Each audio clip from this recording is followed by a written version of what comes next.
I'm still like kind of tilted that assistant librarian might not make sense in this list.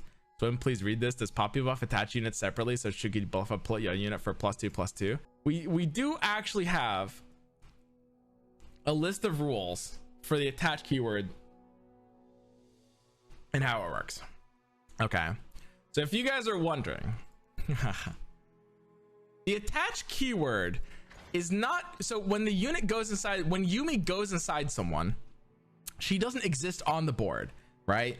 She exists everywhere but not on the board, which is to say that the unit that she's inside, you know, you're not going to get like double blasted by a Nasus aura because of course Yumi's not on the board. Yumi's not going to be able to pick up Soothsayer because of course she's not on the board. If the main unit gets obliterated by any form, the attached unit, let's say Yumi in this case, just for the sake of the example, is going to get deleted permanently, even if the obliterate was temporary, a la the effects of Entomb or Golden Hourglass. Now, it doesn't, if you create an exact copy of the main unit, well then the attached unit doesn't get created because it wouldn't create the exact copy. So if you created an exact copy of the main unit using something like, for example, LeBlanc's spell Mirror Edge, then you wouldn't create the attached unit, therefore you wouldn't create the attached unit stats. However, if you copy the stats of the attached of the main unit, if you copy simply the stats of the main unit, for example, Zed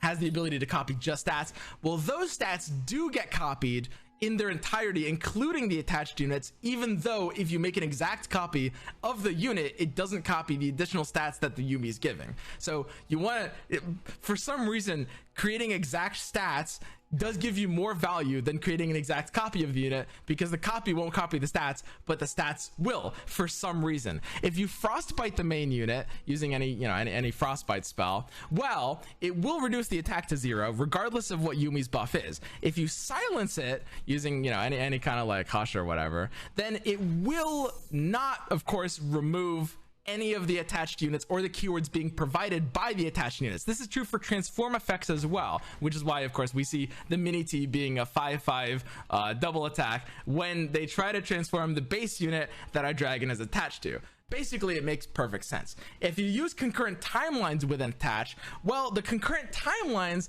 will transform the attached unit.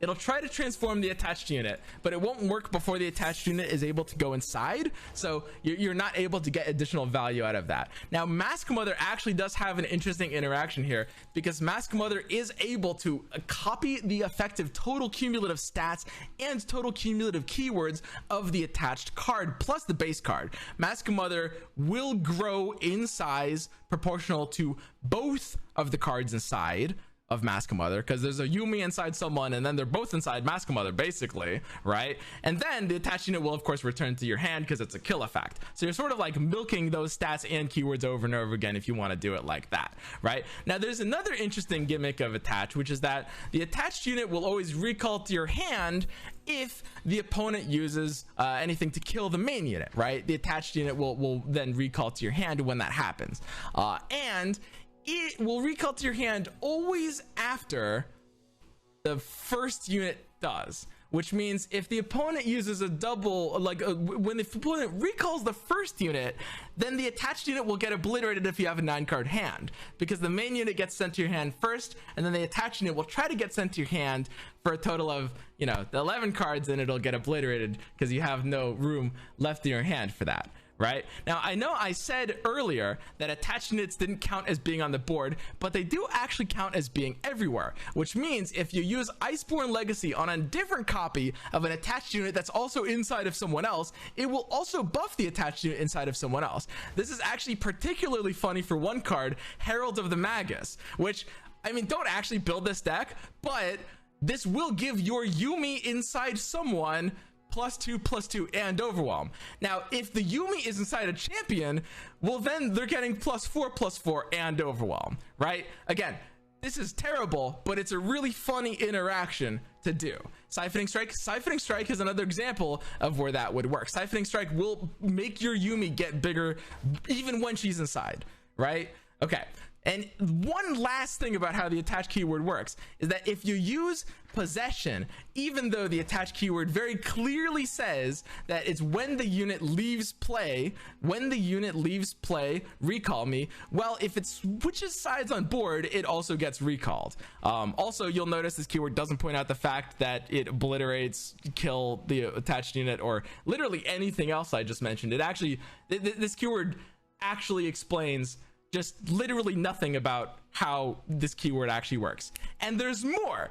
The attached keyword also, and some of you guys have actually noticed this up until this point, the attached keyword also does indeed retain buffs when the attached unit is sent to the hand via some effect that will bounce the main unit, which is bizarre, by the way. It's the only form of recall that maintains buffs. So if I have a Yuumi and I slide it inside my Gnar, and the Gnar goes back to my hand, well, if my Yuumi happens to be buffed by, let's say, an Omen Hawk prior to that, well, it will retain the Omen Hawk buff. Any modification that the Yuumi had will go back to hand when that happens. Now, that might be a bug, but this is all confirmed by the developers before the patch actually came out. So if it was a bug, then they just didn't feel like fixing it before the patch actually came out. All right, but basically, there's a lot you can do with the attached keyword, right? There's honestly, is there more? I think that's the list of everything I have with the attached keyword. It also retains like scout from field promotion. Yeah, that's a good example, by the way. So if you like field promote your quick quill, for example, then your quick quill will have scout, and every time the quick quill dies, it'll still have scout and it'll just go back into your hand, right? Which is a very funny interaction. You're gonna have like the scout quick attack just on a unit forever, which actually isn't even that bad. I mean, you're building a deck with field promotion, so it's not really going to work when you don't draw exactly those two cards, but it is at the very least really hilarious when that happens. It would be a deck you would want to use quick quill with. Also, attaches count as being played but not summoned. Yes, attaches count as being played but not summoned, which means they're going to be triggering the effects of Gleaming Lantern. You're going to get the discounts, but they're not going to be triggering the effects of, for example, Grandfather Fay, which is a summon effect, which means that attaches are actually the first concept ever in the game that's able to fulfill neither of the criteria of passage unearned. Funnily enough, we have never before in the game had the opportunity to play a unit without summoning it. So no, yeah, that's the attached keyword in all of its majesty. Basically, I hope you guys have been taking notes, because if you want to play attached decks and you want to know all the mechanics, then you've basically got to memorize this literal rule book that is the attached keyword.